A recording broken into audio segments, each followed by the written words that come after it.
کہتے ہیں کہ کسی کو بھی اتنا حق نہیں دینا چاہیے کہ کوئی آپ کا سکون برباد کر کے خود سکون سے بیٹھا رہے۔ یہ دنیا ہے، اور اس دنیا کے اندر جو مخلص لوگ ہوں گے،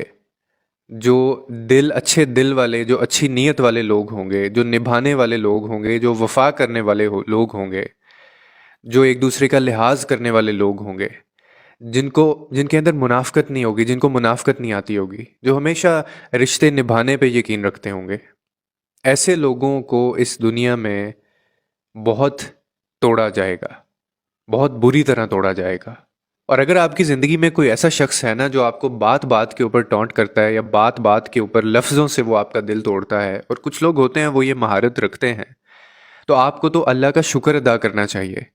کہ آپ ان لوگوں میں سے نہیں ہیں۔ اللہ نے آپ کو ان لوگوں میں سے نہیں بنایا جو لفظوں سے یا اپنی زبان سے یا اس طرح کے ٹونٹ مار کے لوگوں کا دل توڑتے ہیں، کیونکہ یہ بہت بڑا گناہ ہے۔ ایسے لوگوں کی اپنی زندگی میں کبھی سکون نہیں ہوتا، وہ سکون پا ہی نہیں سکتے۔ اور اگر خاص طور پہ آپ کا کبھی دل ٹوٹا ہے، تو میں آج آپ کو ایک بات بتا دوں کہ ایسے جو بندے ہوتے ہیں نا، ایسے اللہ کے جو خاص بندے ہوتے ہیں، ان کا نصیب وہ بڑے پیار سے لکھتا ہے۔ جن لوگوں کے دل ٹوٹتے ہیں، جو تکلیف میں ہیں، جو درد میں ہیں، کیونکہ اللہ تعالیٰ ایسے لوگوں کو اپنے قریب کرتا ہے۔ وہ یا تو ان سے ان کی من پسند چیز دور کر دیتا ہے، یا کسی مصلحت کے تحت وہ ان کو اپنے قریب لے آتا ہے، تھوڑی وقتی طور پہ تکلیف دے کے وہ آپ سے کسی کو دور کرتا ہے، اور پھر آپ اس کی طرف لپکتے ہیں، اور وہ آپ کو اپنے قریب کرنا چاہ رہا ہوتا ہے۔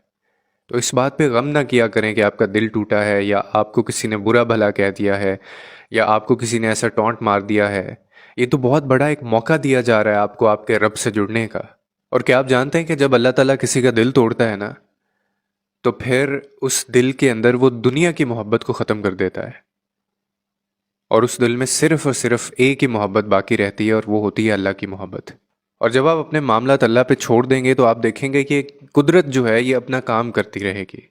اگر آپ خاموش رہ جائیں گے تو یہ قدرت بدلہ لے گی۔ اگر آپ معاف کر دیں گے تو قدرت آپ کو عزت دے گی، اور اگر آپ رشتوں کے اندر جھک جائیں گے تو یہ قدرت آپ کو بلند کر دے گی۔ لیکن افسوس کہ ہم اپنے معاملات اللہ کے سپورٹ تو کرتے ہیں، اس کے پاس بھی جاتے ہیں، لیکن وہ توکل نہیں کرتے جو اس کو چاہیے ہوتا ہے۔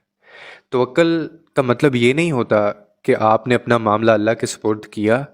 اور اس کے بعد پھر بھی آپ پریشان رہے، بلکہ توکل کا مطلب یہ ہوتا ہے کہ آپ نے اپنا معاملہ اللہ کے سپورٹ کیا، اور آپ کے دل میں ایسا سکون اتار دیا گیا کہ آپ پریشان ہی نہیں ہوئے اس کے بعد اس بات کے اوپر، کیونکہ آپ کو پتہ ہے کہ آپ نے جس ذات کے آگے وہ بات رکھی ہے وہ بہتر جانتا ہے۔ اگر وہ چیز آپ کے نصیب میں ہوگی، آپ کے حق میں ہے، آپ کو مل جائے گی، اور اگر نہیں ملی، تاخیر ہے، تو پھر آپ یہ سمجھ لیجئے کہ فیصلہ اللہ کی طرف سے آ رہا ہے، اور جو فیصلہ اللہ کی طرف سے آتا ہے وہ کیسے غلط ہو سکتا ہے؟ اور میں تو اکثر کہتا ہوں کہ یہ بہت بڑی خوش نصیبی ہوتی ہے کسی بھی انسان کی کہ اس کو شدت سے اپنے رب کی طرف پلٹنے کا موقع مل جائے، کیونکہ جو لوگ اس کی طرف پلٹ جاتے ہیں پھر ان کے دل سے تمام دنیا کی جتنی بھی محبت ہے، جو بھی غرض ہوتی ہے، وہ نکال دی جاتی ہے۔ اور اگر آپ مجھ سے پوچھیں تو یہی ایک چیز ہماری زندگی کا حاصل زیست ہوتی ہے، رب کی محبت کا مل جانا، رب کا مل جانا، یا رب کی محبت کی تلاش کرتے رہنا، یا اس کی طرف پلٹ جانا۔ اس کے علاوہ اور کوئی زندگی میں حاصل زیست چیز ہو نہیں سکتی، اور اگر ہے بھی آپ کو لگتا ہے تو وہ صرف اور صرف آپ کو بھٹکانے کے لیے ہے۔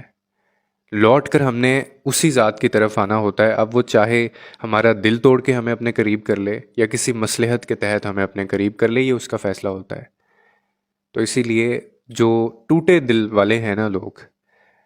ان کے لیے ایک دفعہ پھر میں یہ کہنا چاہتا ہوں کہ غم نہ کریں۔ آپ کو چنا گیا ہے، اور آپ کو وہ چیز ملنے والی ہے جو شاید بہت سارے لوگوں کو نہیں ملتی۔ امید کرتا ہوں اس ویڈیو سے آپ کو کوئی نہ کوئی انڈرسٹینڈنگ ملی ہوگی۔ لوگوں کے لیے آسانیاں پیدا کریں، رب آپ کے لیے آسانیاں پیدا کرے گا۔